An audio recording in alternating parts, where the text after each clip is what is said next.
स्वागत स्वीकार कीजिए महेश कुमार का। नमस्कार दोस्तों, स्वागत है आप सभी का इलेक्ट्रिकल पाठशाला में। मैं हूं महेश कुमार। आज हम बात करने वाले हैं बहुत ही इम्पोर्टेंट टॉपिक के बारे में। आज हम जिस टॉपिक के बारे में बात करने वाले हैं उसका नाम है ओम्स लॉ। दोस्तों, ओम्स लॉ एक ऐसा टॉपिक है जो इलेक्ट्रिकल फील्ड का फाउंडेशन है। यह एक ऐसा लॉ है जो वोल्टेज, करंट और रेजिस्टेंस के बीच के रिलेशन को डिफाइन करता है। दोस्तों, इसके बिना किसी भी इलेक्ट्रिकल सर्किट को डिजाइन करना या ट्रबल शूटिंग करना बेहद ही मुश्किल है, क्योंकि यह कहें कि नामुमकिन है।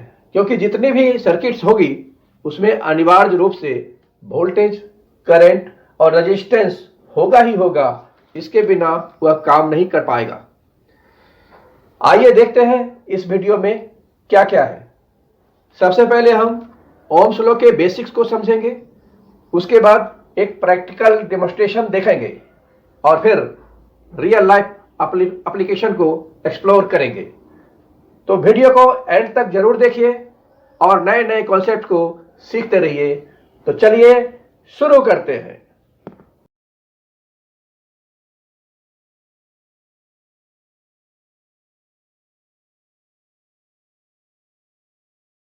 तो ओम्स लॉ बड़ा ही सिंपल है। ये कहता है voltage is directly proportional to the current provided resistance is remains constant. Mathematically V equal to I into R। दोस्तों, इसको ध्यान से समझते चलिए। और इसका मतलब ये हुआ कि अगर रेजिस्टेंस कांस्टेंट हो और वोल्टेज बढ़े तो करंट भी बढ़ेगा। अगर रेजिस्टेंस बढ़ा दिया जाए तो करंट कम हो जाएगा सेम वोल्टेज पर। चलिए एक सिंपल एग्जांपल देखते हैं। दोस्तों, जो भी एग्जांपल आप यहाँ पढ़ लीजिए, सबको हम वाइट बोर्ड पे आपको एक एक करके और ओम्स लॉ के सारे फार्मूला को हम सॉल्व करके आपको दिखाएंगे कुछ ही मिनटों में। आप डिफिनीशन को याद रखिए। दो ही बात है इसमें कि वोल्टेज बढ़ेगा तो करंट भी बढ़ेगा अगर रेजिस्टेंस स्थिर है तो। और सर्किट में वोल्टेज स्थिर है और करंट, अगर सर्किट में वोल्टेज स्थिर है और रेजिस्टेंस बढ़ा दिया जाए तो करंट कम होगा।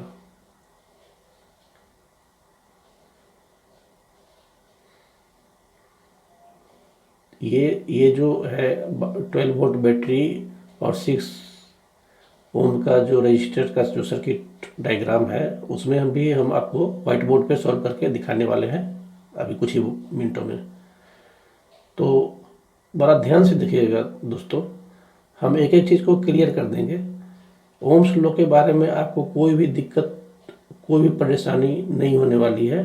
अगर आप ये वीडियो देख लेते हैं तो आप पूरा समझ लेंगे, आप जान लेंगे ओम्स लॉ के बारे में। आपको कोई दूसरा और वीडियो देखने की ज़रूरत नहीं है दोस्तों। इसीलिए इसको ध्यान से देखिए।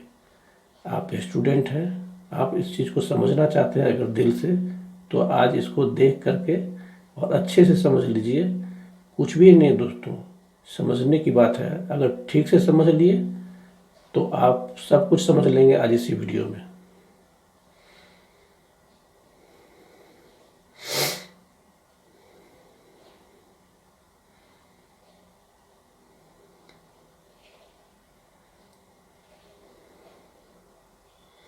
आई इक्वल टू क्या होता है? I equal to V by R equal to, ये 12 वोल्ट का बैटरी लगा हुआ है और 6 ओम्स का रेजिस्टेंस लगा हुआ है। V by R equal to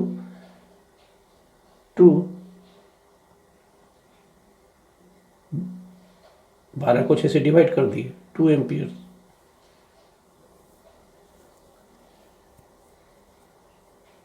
circuit में 2 एम्पियर्स करंट फ्लो करेगा।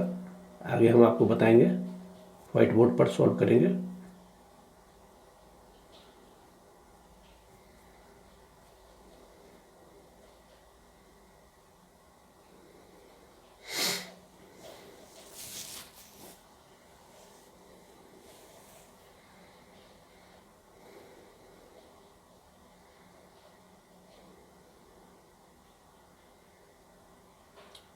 उसमें दोस्तों ये थोड़ा सा वीडियो बनाते टाइम में कुछ इधर उधर मिस्टेक हुआ होगा, कभी लाइट कम हो गया, कभी ज़्यादा हो गया, तो उसको इग्नोर कीजिएगा दोस्तों। बाकी मैंने अपनी पूरी कोशिश की है, आप ध्यान से देखते चलिए, समझते चलिए, सब कुछ साफ साफ हो जाएगा और सब कुछ समझ में आएगा दोस्तों आपको।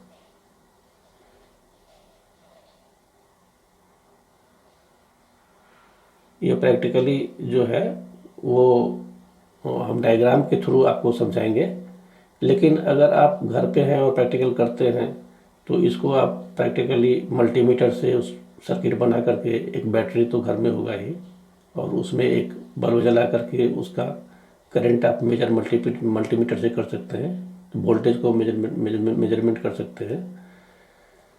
तो ये काफ़ी समझने जैसा है, तो कभी कभी घर पर भी प्रैक्टिकल कीजिए, आपको उसमें ज़्यादा समझने को मिलेगा।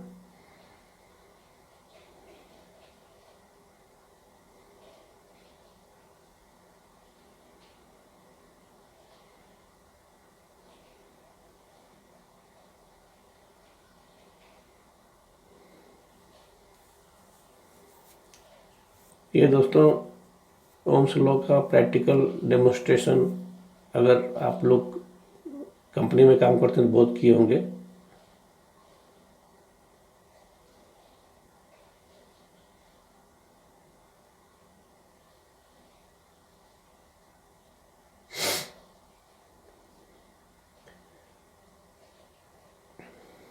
ये 10 वोल्ट के बैटरी से और 10 ओम्स के रेजिस्टेंस से ये सर्किट डायग्राम बनाया गया है और उसमें आपको समझाया गया है। ओम्स लॉ को वेरीफाई किया गया है सर्किट के थ्रू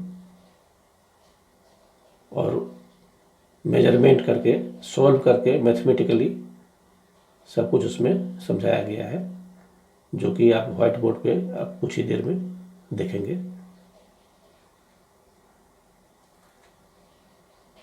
और समझने का कोशिश करेंगे, कुछ भी नहीं छूटेगा दोस्तों। डीसी पावर सप्लाई 10 वोल्ट का और 10 ओम्स का रेजिस्टेंस,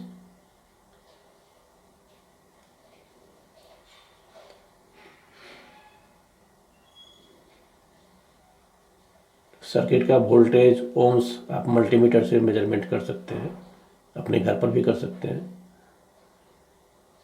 या हम व्हाइट बोर्ड पे उसको सॉल्व करके दिखाएंगे, फॉर्मूला को वेरीफाई करके दिखाएंगे।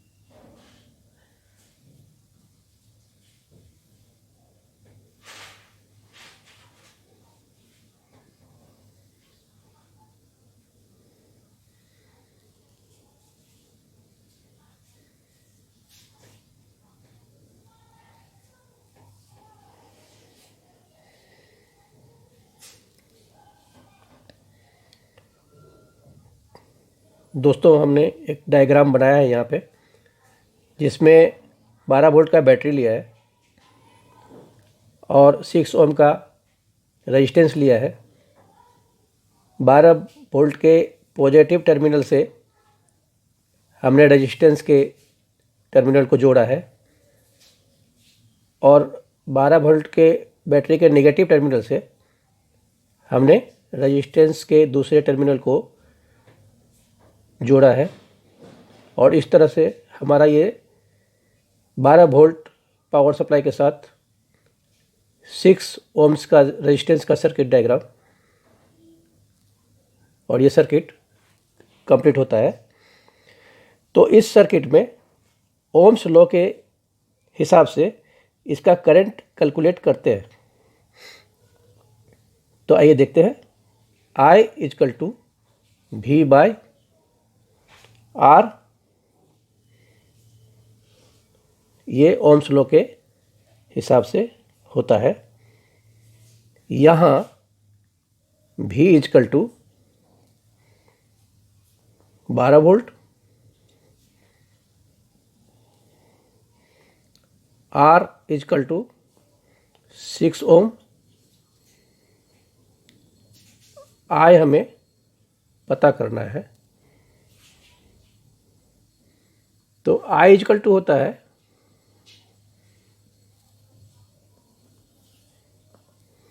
V by R equal to,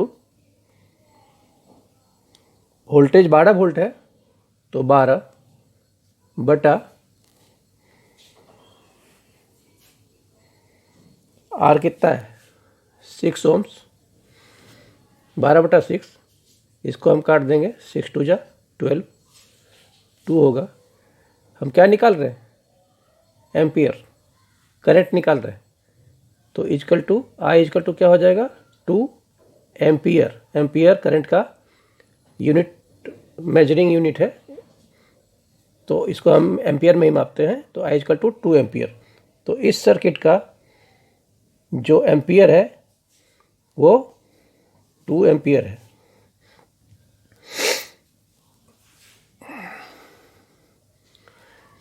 तो दोस्तों, आप देख रहे हैं कि वोल्टेज, करंट और रेजिस्टेंस, वोल्टेज, करंट और ये रेजिस्टेंस, ये कैसे एक दूसरे के साथ रिलेटेड है।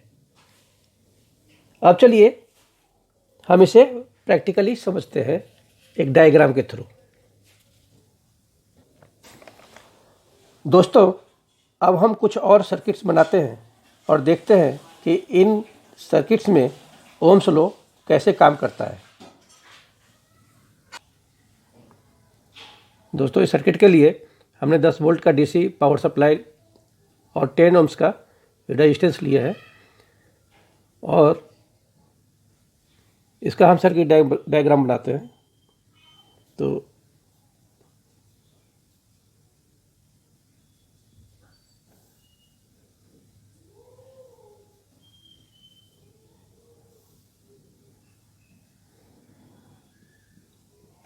टेन वोल्ट, 10 ओम्स का रेजिस्टेंस, ये पॉजिटिव टर्मिनल, ये इसका नेगेटिव टर्मिनल। बैटरी के पॉजिटिव टर्मिनल से हमने रेजिस्टेंस के एक सिरा को जोड़ा है, नेगेटिव टर्मिनल से हमने रेजिस्टेंस के दूसरे सिरा को जोड़ा है और ये 10 ओम्स का यहाँ पर रेजिस्टेंस लगाया है।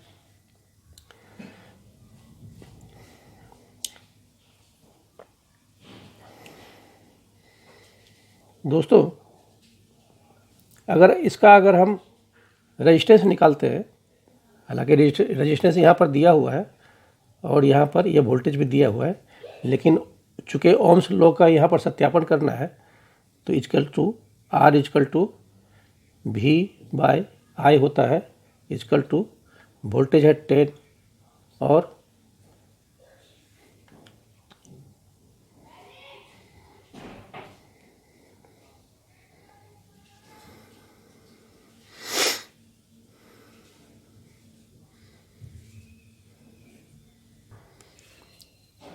ऐसा करते हैं कि इस सर्किट का पहले हम करंट निकालते हैं। तो I इजकल टू वोल्टेज बट्टा रेजिस्टेंस इजकल टू 10, वोल्टेज 10 है और रेजिस्टेंस भी 10 है, ये दोनों कट जाएगा, 10 1 जा 10 इजकल टू 1। तो I इजकल टू 1 एम्पियर। इस सर्किट का जो एम्पियर होगा वह 1 एम्पियर होगा। अब हमें एम्पियर निकल गया। अब इस सर्किट का हम रेजिस्टेंस निकालते हैं। ओम्स लॉ के मुताबिक R equal to V by I equal to V कितना है 10 बाई I कितना निकला अभी 1 एम्पियर इजकल टू 1।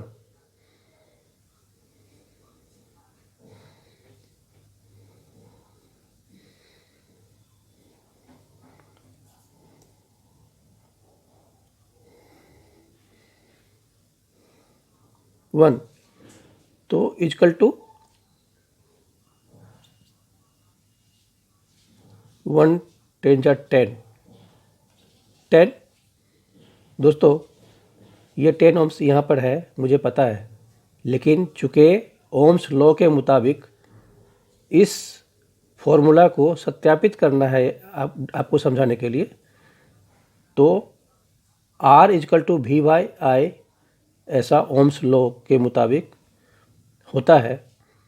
तो उसको हमने सत्यापन किया R equal to V by I से, तो वोल्टेज है 10 और करंट निकला 1 एम्पियर। तो 10 को 1 से डिवाइड करेंगे तो 10 होगा, जो कि 10 ओम्स है और सर्किट में 10 ओम्स है। तो दोस्तों आप देखिए किस तरीके से ये ओम्स लॉ काम कर रहा है, परफेक्टली मैच कर रहा है। हमने करंट निकाल लिया, हमने रेजिस्टेंस निकाल लिया। अब आइए देखते हैं इसका वोल्टेज भी हम निकालते हैं। तो V इजकल टू क्या होता है ओम्स लॉ के मुताबिक I इंटू R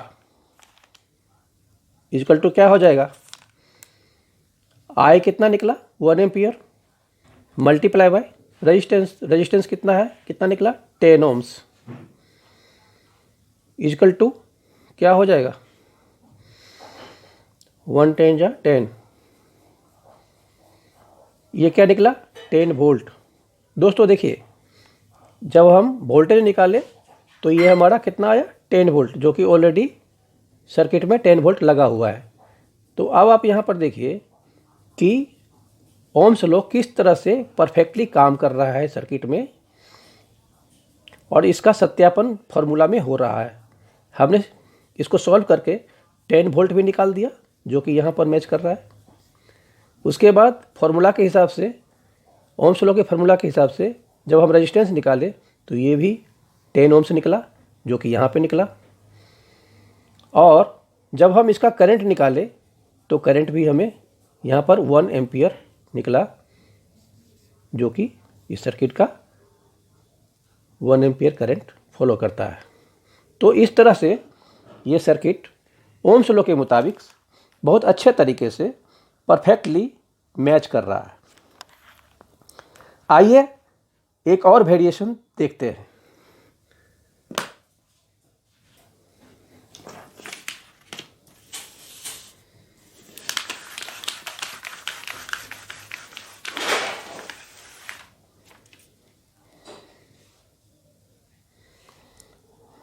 दोस्तों ओम्स लॉ क्या कहता है, अगर रेजिस्टेंस को बढ़ा दिया जाए तो क्या होगा, तब करंट कम हो जाएगा। तो ये भी वेरिएशन हम देख लेते हैं।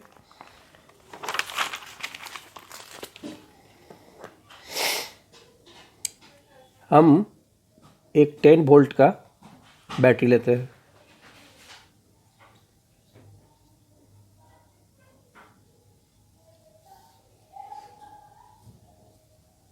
और इस बार रेजिस्टेंस हम बढ़ा देते हैं 10 की जगह 20 ओम का, 20 ओम्स का। पिछली बार हमने 10 ओम्स का रेजिस्टेंस लिया था 10 वोल्ट पे, इस बार हमने रेजिस्टेंस बढ़ा दिया है 20 ओम्स का लिया है। अब क्या होगा, अब देखते हैं करंट क्या होता है। तो I equal to V by R, जैसा कि आपको पता है, इजकल टू वोल्टेज 10 बटा ओम्स 20 है। अब इसको कटिंग करेंगे तो ये 10 जो है 20 से डिवाइड नहीं होगा, तो क्या करेंगे, इक्वल टू यहाँ पे पॉइंट देंगे और पॉइंट के बदले यहाँ पर 0 देंगे। 25 जा 100, यहाँ पे 5 होगा, इक्वल टू यहाँ 5, और ये पॉइंट के पहले कुछ नहीं है तो 0, तो equal to I equal to क्या हो जाएगा 0.5 एम्पियर। इस सर्किट में कितना करंट फ्लो करेगा दोस्तों, 0.5 एम्पियर ये सर्किट में।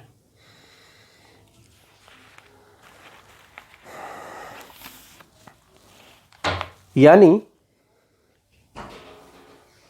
रेजिस्टेंस के बढ़ने से करंट कम हो गया। जो ओम्स लॉ कहता है कि रेजिस्टेंस के बढ़ने से करंट कम होता है। तो दोस्तों हमने पिछली बार जो पिछले जो डायग्राम आपने देखा था उसमें 10 ओम्स लिया था, यहाँ पे वोल्टेज वही है, हमने यहाँ पर 20 ओम्स कर दिया और तब हम करंट को कैलकुलेट किए तो 10 ओम्स पे हमको मिला था 1 एम्पियर, और यहाँ 20 ओम्स पे हमने ओम्स को बढ़ा दिया, डबल कर दिया और करंट आधा हो गया 0.5 एम्पियर। तो देखिए दोस्तों, जो ओम्स लॉ ये कहता है कि सर्किट में रेजिस्टेंस के बढ़ने से करंट कम हो जाता है अगर वोल्टेज सेम रहे, तो ये परफेक्टली यहाँ पर मैच कर रहा है दोस्तों। इससे ये प्रूफ हो गया कि रेजिस्टेंस डायरेक्टली करंट को कंट्रोल करता है, रेजिस्टेंस के बढ़ने से करंट कम होता है। तो मुझे ऐसा लग रहा है कि आप इस बात को समझ रहे होंगे दोस्तों। अब हम देखते हैं कि ओम्स लॉ का जो हमारा रियल लाइफ है, जो डेली जो हमारा लाइफ होता है, उसमें इलेक्ट्रिकल फील्ड में ओम्स लॉ का रियल लाइफ एप्लीकेशन में क्या उपयोग होता है। तो आइए हम वो भी देखते हैं।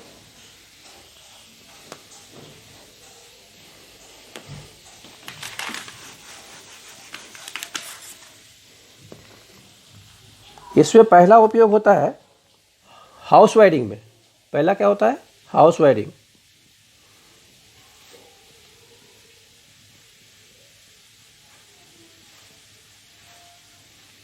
हाउस वायरिंग में तो हाउस वायरिंग में क्या करते हैं, आपके घर के वायरिंग में अगर वायर का रेजिस्टेंस ज़्यादा हो जाए, समझ रहे कि नहीं, जब वायरिंग होता रहता है और उस टाइम में इलेक्ट्रीशियन गलती करता है और गलती से वो पतला वायर डाल देता है, जहाँ मोटा वायर होने चाहिए वहाँ पर अगर पतला वायर डाल देता है, तब क्या होता है, पतले वायर में रेजिस्टेंस ज़्यादा होता है, तो क्या होगा, घर के पूरे वायरिंग में वोल्टेज ड्रॉप होने लगेगा। और इस वजह से जो हमारा घर का अप्लायंसेस है, टीवी है, पंखा है, फ्रिज है, एसी है, अगर उसमें सही वायर का कनेक्शन नहीं किया हुआ है तो जो है वो सही तरीके से हमारा घरेलू उपकरण काम नहीं करेगा। समझ रहे कि नहीं। तो इसीलिए वायरिंग में इलेक्ट्रीशियन चेक करते हैं कि वायर का जो रेजिस्टेंस है वो सही रेंज में हो। अब जैसे कि 1.5 स्क्वायर mm का जो वायर है, वो उसमें वायर का साइज 1.5 स्क्वायर mm का है, 2.5 स्क्वायर mm का है। ये सब जो वायर है 4 स्क्वायर mm का है, ये सारे वायर 6 स्क्वायर mm का है। ये सारे वायर एक सही रेंज में, सही लोड के हिसाब से, सही रेजिस्टेंस के हिसाब से लगाया जाता है और इलेक्ट्रीशियन इस बात का इंश्योर करते हैं कि सही तरीके से सर्किट में वायर लगा हो। अगर मान लीजिए कि जहाँ पर 4 स्क्वायर mm का वायर लगना चाहिए और इस वायर से कनेक्शन होना चाहिए, उस जगह पर अगर 1 स्क्वायर mm से कर दिया जाए, तब क्या होगा, तब ज़्यादा रेजिस्टेंस होने की वजह से ये उस वायर में हीट पैदा होगा और क्या होगा, और हीट जब उसमें पैदा होगा ज़्यादा रेजिस्टेंस होने की वजह से, तो वो शॉर्ट सर्किट होगा। उसके साथ में जो दूसरे वायर है उसको भी उसका इंसुलेशन लीक करेगा और पूरे शॉर्ट सर्किट पैदा होने की संभावना हो सकती है। इसीलिए हाउस वायरिंग में भी एक सही रेजिस्टेंस और सही लोड और सही एम्पियर के हिसाब से इसका वायर का सिलेक्शन किया जाता है। तो इसमें हमको ओम्स लॉ का पूरा ध्यान रखना पड़ता है।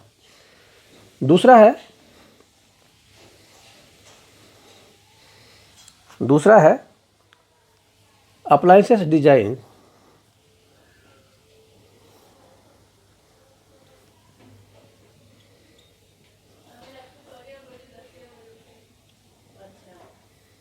अप्लायंसेस का डिजाइन होता है।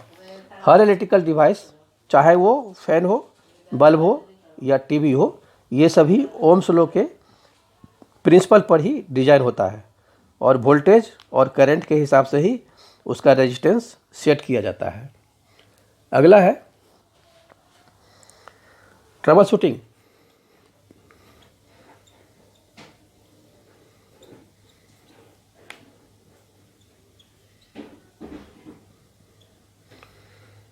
ये जो ट्रबल शूटिंग है, ये बहुत ही इम्पोर्टेंट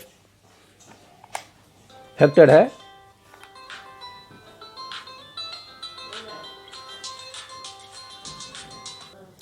तो दोस्तों फ़ोन आ गया था, सॉरी।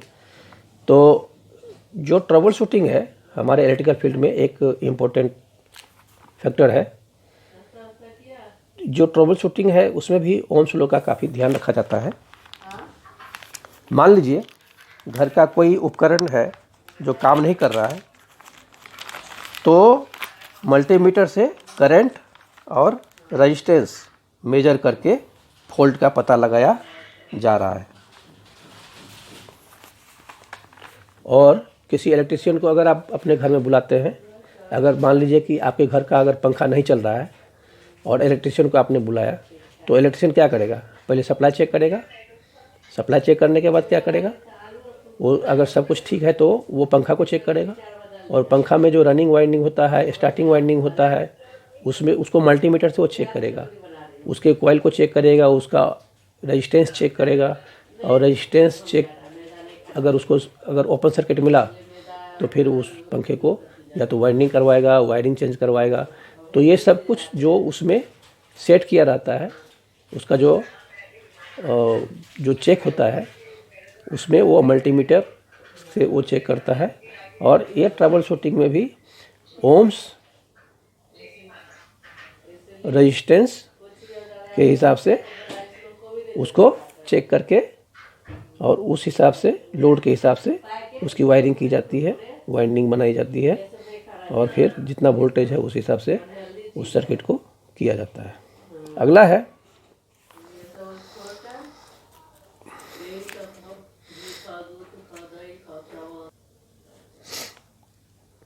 Circuit protection.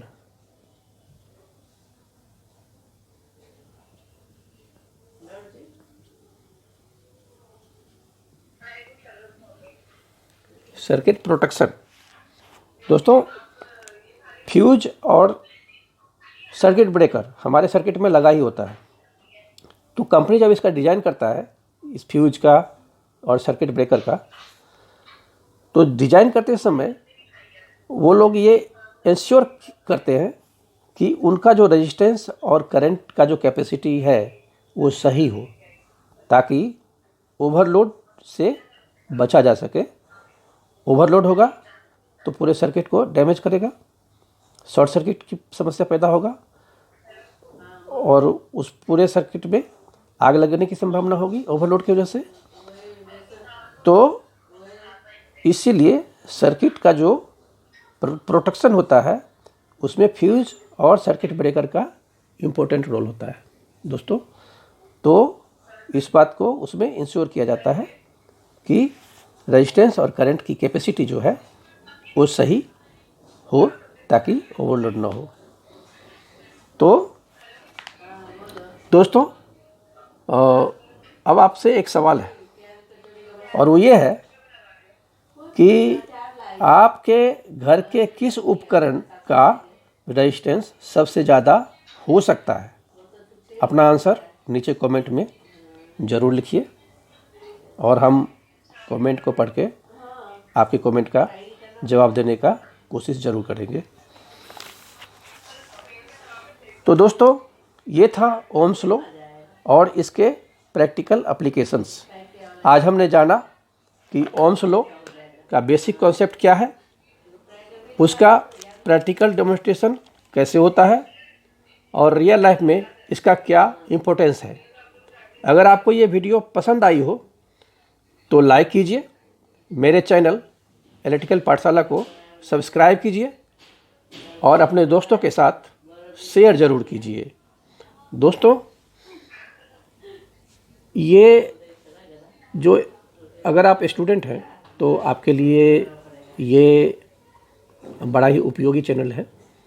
अगर आप 10th के 12th के स्टूडेंट हैं और फिजिक्स पढ़ते हैं, इलेक्ट्रिकल ज़रूर पढ़ते होंगे, इलेक्ट्रिकल चैप्टर ज़रूर आता होगा, तो मेरे चैनल से आपको आने वाले वीडियो में बहुत सारी इलेक्ट्रिकल से रिलेटेड जानकारी मिलने वाली है। अगर आप इलेक्ट्रिकल इंजीनियरिंग के बारे में सोच रहे हैं या कर रहे हैं, ITI वगैरह में आपने एडमिशन लिया है या डिप्लोमा में एडवांस एजुकेशन के लिए आपने डिप्लोमा डिग्री में एडमिशन लिया है, या फिर आप कोई इलेक्ट्रिशियन हैं और आप प्रैक्टिकल सीखना चाहते हैं, थ्योरी को जानना चाहते हैं, तो आप हमारे चैनल को सब्सक्राइब कीजिए ताकि आने वाले हमारे जो वीडियो है वो आप तक पहुंच सके। सब्सक्राइब करके बेल आइकन को दबाकर ऑल पर ज़रूर सेट कीजिए। और अगली बार आपको किस टॉपिक पे वीडियो देखना चाहेंगे, आपको कौन सी वीडियो देखना चाहेंगे, तो नीचे कमेंट्स में ज़रूर लिखिए।